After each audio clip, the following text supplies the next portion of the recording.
Yo, first of all, welcome back to Indigo Church. Second of all, I love you. Third of all, what's cracking? Because, I'm chilling. I'm straight chilling, man. And I'm just happy. I'm happy every day. Bro, I'm happy I get to spread happiness to other people. I hope you're happy.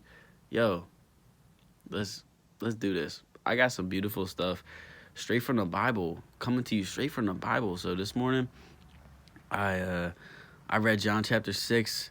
I took a lot of notes on it, and this is like my fifth time trying to take this video because everything keeps getting messed up. But that's okay because we made it to this one, and this is gonna be the take that takes, the take that sticks. This is the take you're gonna see. The other ones, maybe one day, if we're friends, I'll show you those ones. Some of them might be funny. I don't know. Dude, if I ever make a gag reel of all the times I try to record videos and I'm just too silly to even start them, that'll be a hit. Anyway, so John chapter 6. At this point, Jesus has a huge following of about 5,000 people, and the Passover feast is coming up. And all these people that are following him are Jewish, and, like, obviously, like, Jesus is king of the Jews. And, like, that's part of what's coming up. Like, these people are trying to make him king. But anyway, so he has a huge following of, like, 5,000 people. The Passover feast is coming up, so, like, they're expecting a feast, right? And the concern is there's not enough food for these 5,000 people. And this concern is amongst the disciples. Jesus, obviously, is not concerned. Like, why would he be concerned? He's the Son of God. So, one of the people of the 5,000 people have 5 loaves of bread and 2 small fish, and Jesus is like, give me that, give me those 5 loaves of bread and that 2 fish. Everybody sit down. Jesus gives thanks for the food, and then gives it to the disciples to give to the 5,000 people. So they split 5 loaves of bread and 2 small fish between 5,000 people, and everyone's full. Like, they just ate Thanksgiving dinner, and there's even leftovers. We're talking 5 loaves of bread and 2 small fish, and there's leftovers from 5,000 people that got filled up on this bread and fish. So now they're all trying to make Jesus a king, but Jesus is like, I'm not here to be a king. Like, I'm here to fulfill a purpose from my Father, and, like, they're trying to make me king of the Jews. This big following people is trying to, like, make him king of the Jews, and he's like, no, like, I'm the Son of God, and king is such a like carnal, worldly term. He's like, I'm not a king, I'm the Son of God, and I'm here to fulfill a purpose, right? That's kind of what Jesus is feeling. At least that's what I feel Jesus is feeling. So he's like, I don't want to be a king. So he tells the disciples, he's like, go in this boat and sail away, and I'm gonna meet up with y'all later. I gotta, like, shake these 5,000 people before they, like, force me to be their king. And the disciples get on a boat, and they start sailing to the other side of the sea. They're sailing to Capernaum. Not important, I guess. Maybe it's important to some people. I don't know. I don't even know how to pronounce it. Maybe I'm pronouncing that wrong. But he's like, sail to the other side of the sea. I'm going to try to shake these 5,000 people. And he goes into a mountain alone by himself. So, it's dark now. They took sail, and now it's like dark. And they're like, dude, where's Jesus? He said he was going to meet up with us. It's so dark. And then everything gets crazy, right? Yeah. So then everything gets crazy. And the winds start going crazy. The sea starts going crazy. Everything is just, like, erupting. And it's, like, this surreal. Everything's wild. And they're on this ship sailing in the sea. And everything starts going crazy. And it's dark out. They can barely see anything. And everything's just happening. And it's like, But then they see, like, a man walking on top of the water in the distance. This, like, dark figure. And they're scared. But then Jesus says, it is I, be not afraid. And they receive him on the ship. And immediately they are arrived on the land they intended to sail to. So I think this is great, right? So for me, this is kind of like life, right? We are trying to sail to get to a destination, and we're in the middle of the sea, and everything is like going crazy. We probably don't even think we're ever going to make it to our destination. Our destination seems so far in the distance, but as soon as we receive Jesus, we're already at our destination. That's where our journey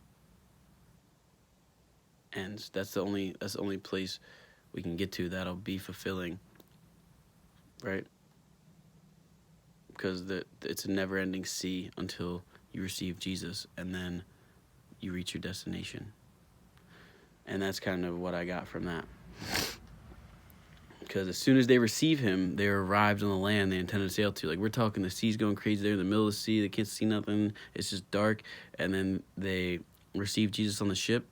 And it's not like, oh, Jesus is on the ship now, we're still sailing. As soon as they receive Jesus on the ship, they're just like immediately on land, like where they wanted to be. So I just thought that was cool. So the 5,000 people saw the disciples leave without Jesus, but they can't find Jesus because Jesus went into that mountain. But they obviously go looking for Jesus. They can't find him. And they're like, if we find the disciples, we'll probably find Jesus, because they're like working for Jesus. So they go after the disciples, and they were right, because they did find Jesus when they found the disciples. So, excuse me. I don't typically say excuse me. You guys are lucky. Care about y'all or whatever. So, and you don't even gotta smell it. So, like, excuse me. Anyway, so they go after the disciples and sail across the sea, thinking we find the disciples, we'll find Jesus, and they do. So these 5,000 people found him on the other side of the sea, and they asked him, they call him Rabbi. They said, Rabbi, when did you come here? They're confused, how did you get here? We did not see you go across the sea, right?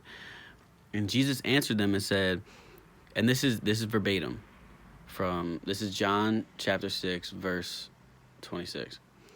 Jesus answered them and said, Verily, verily, I say unto you, ye seek me, not because ye saw the miracles, but because ye did eat of the loaves and were filled. So this is facts. Like, we've heard all these great things Jesus has done. None of that can draw us to Jesus. It's not until we have Jesus in our life and we eat the bread and we're filled up, that's when we truly have Jesus revealed in our lives and we truly seek him in everything that we do. Because you can't truly believe until you are filled by the bread of Jesus Christ. Like, you could feel like maybe that stuff happened, maybe it didn't. Like, there's going to be some type of doubt until you take the bread for yourself and are filled. And then you're like, I'm filled. This is dope. Never was filled before. And you won't even realize how unfulfilled you were until you are filled. And then you'll be like, wow, that life before the bread of Jesus was trash. And like, there's no even option to go back to it. There's temptations or whatever still, and like, life isn't perfect, but it's not even a choice once you're filled, because you're not going to throw away. It's like, I don't know. There's no analogy for it. It's just perfect. And there's nothing else that is like it. So, experience it for yourself, boy. Yo. Oh, there was something I said in one of the other videos that was really good. Like when Jesus gives the disciples the food to give to the 5,000, like, that's what Jesus does. Like, he blesses the food, right? Like, or he thanks the Father for blessing the food, because Jesus alone can't do anything. Like, he came to do the will of the Father. Like, this is all through God. Jesus can do all these miracles, right? So he gives thanks for the food that is a lot more than 5 loaves of bread and 2 fish. It's a miracle by God. So Jesus says thank you to God for this miracle, right? And so these miracles that are taking place in Jesus' life through God, these disciples, they're given the bread to go spread it with the 5,000 people. He just blessed this food, and it's their job, these people that are witnessing all these miracles of Jesus, it's their job to go spread the bread with the people. You know what I mean? So like, that's just like, that's also totally relating to how Jesus still works today in our life. Is once you experience Jesus and you're filled by that bread, you'll have this burning desire and obligation to spread with other people so that they could be filled too. I used this one analogy before that other people started using too, because it was really good, and I like when I say stuff and then other people like immediately start saying it as if it's their own, because I'm like, dude, like I'm really doing something good here, because people are really like inheriting it. And I said before, it's like if you eat something that's really good, right? Like if you're like, oh, dude, this is the best piece of cake I ever had. Like, yo. And you go over to one of your friends or one of your family members and you're like, yo, you gotta try this cake. Like, this is the best cake I ever had. Like it's just like that. It's like when you have something so good, you want to share it. Otherwise, there's no meaning, right? Like when something is so good, you can't be selfish with it, because it's like, it blows your mind. When your mind is blown freely, when your mind was freely blown, you want to freely blow other people's mind too, right? What was freely given should be freely gave. Is gave a word? I don't know. So the chapter goes on and says stuff like, do not work for meat that will perish. Work for the meat that endures to everlasting life, which the Son of Man shall give to you. So, and like, a lot of this stuff is repeated in different ways. I mean, not even just throughout the chapter. Throughout this chapter, Jesus says the same couple messages in a bunch of different ways. But throughout the whole Bible, it's kind of conveying a lot of the same messages, just through a lot of different ways, right? So this is something, if you've been watching this channel for a while, or if you've been studying the Bible for a while, I mean, you know, do not work for the meat in this life that will perish. Everything in this life is going to perish. Work for the meat that endures to everlasting life, which the Son of Man shall give to you. And that's the spiritual life. That's life of the Spirit. Jesus was just the son of Mary and Joseph until the Holy Spirit descended upon him. And John the Baptist witnessed the Spirit from heaven descend upon Jesus. The same way Jesus transforms your life when the Spirit enters your life, the same thing happened to Jesus back then. The Spirit from heaven entered him. The same way Jesus can enter into your heart and change your life in that same spiritual way. It's a transformation that takes place. Like, even Jesus was just born a man, and it's through Spirit that he's transformed into Christ. You know what I mean? At least that's my understanding or my interpretation. But so do not work for meat that will perish. Work for the meat that endures to everlasting life, which the Son of Man shall give to you. The work of God is that we believe in Jesus Christ. So that's the new covenant.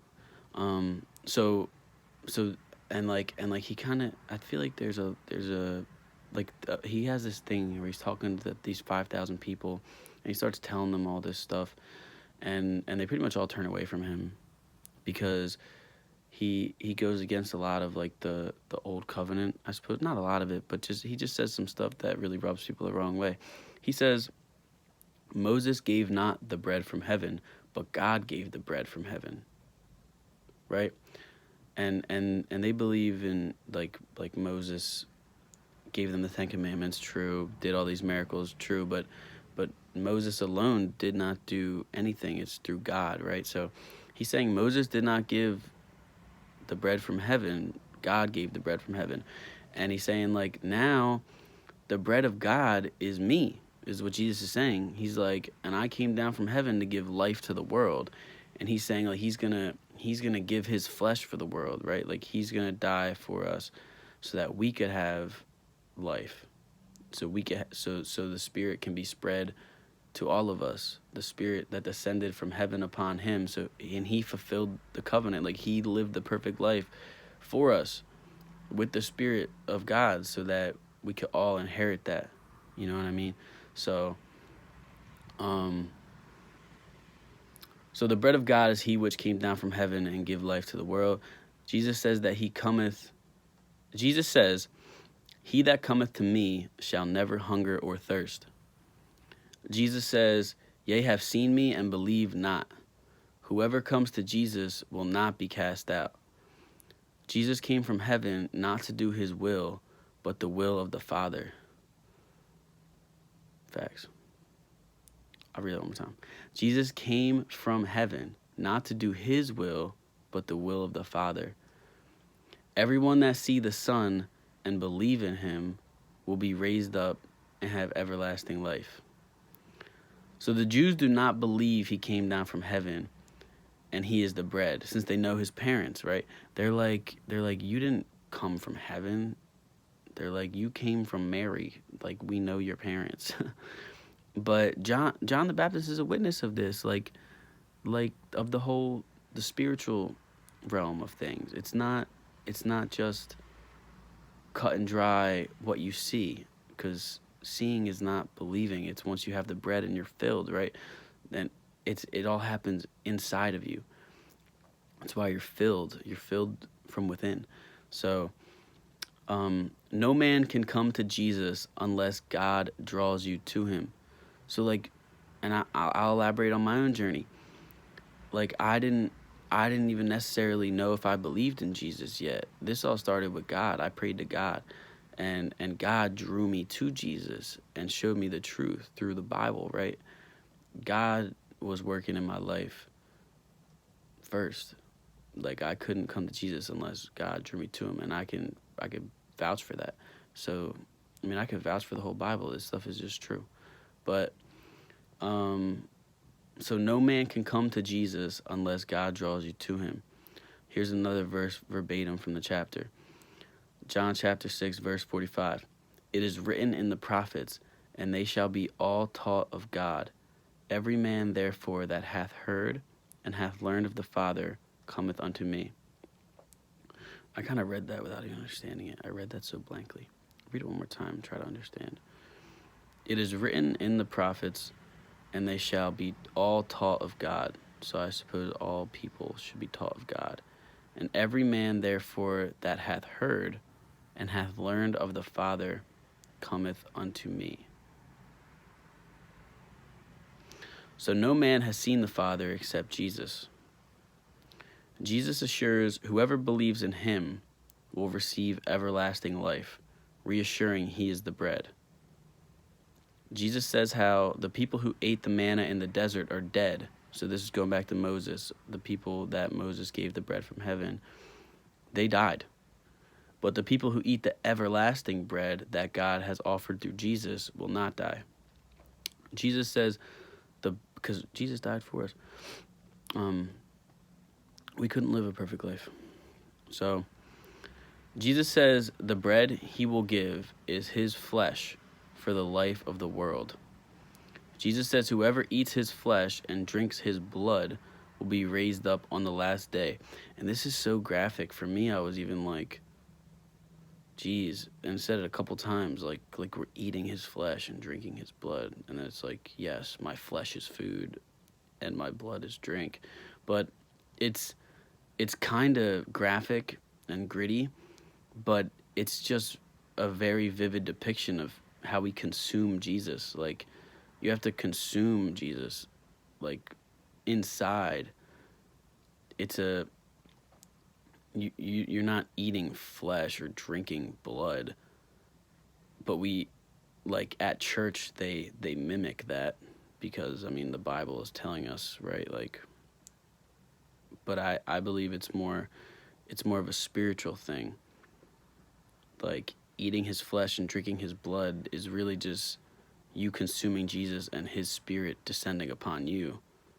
That's what it is. It's not that little cup you get at church that has a little flake of bread in it and the little wine. Like that's not the journey. Like, I wasn't saved when I went to church and I had communion. I was saved when the Spirit of Jesus descended upon me and I really consumed the flesh and the blood. You know what I mean? It's not just a little cup like they mimic in church. So here is another verbatim. John chapter 6, verse 56. He that eateth my flesh and drinketh my blood dwelleth in me, and I in him. And that's just beautiful. And Jesus repeats the same message in different ways. So he does that a lot throughout this chapter, especially. I mean, it's a lot of the same things repeated in different ways. Like I'll reiterate again, because I'm just reiterating the chapter. But the flesh can profit nothing, as we live in a perishable world. But the Spirit is everlasting through Jesus, and grows strong through God.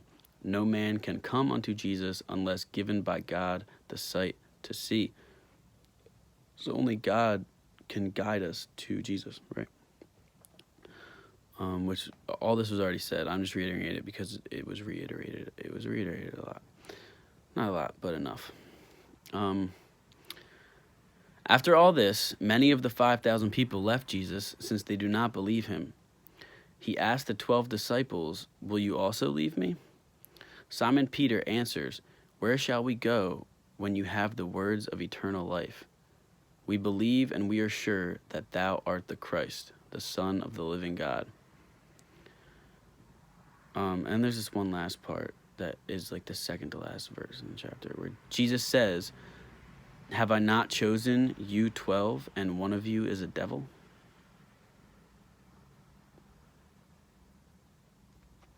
So, I guess Simon Peter is speaking for all the disciples when he's saying, like, we're not going to turn on you. We're not going to turn our backs on you. You have the words of eternal life, and we believe in you. But Jesus knows, like, one of you 12 is going to betray me and turn your back on me. He's like, you're speaking for all the disciples right now, but really you're not. He's like, you might think your heart's in the right place and you're not going to turn on me, but 1/12 of you is. So,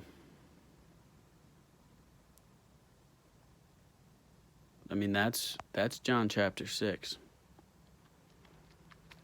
through my lens, I suppose. And I mean, yeah, it was really good. I'm just glad I was able to do this video, because it was a struggle today, but that's okay. You gotta persevere. Persistence is key.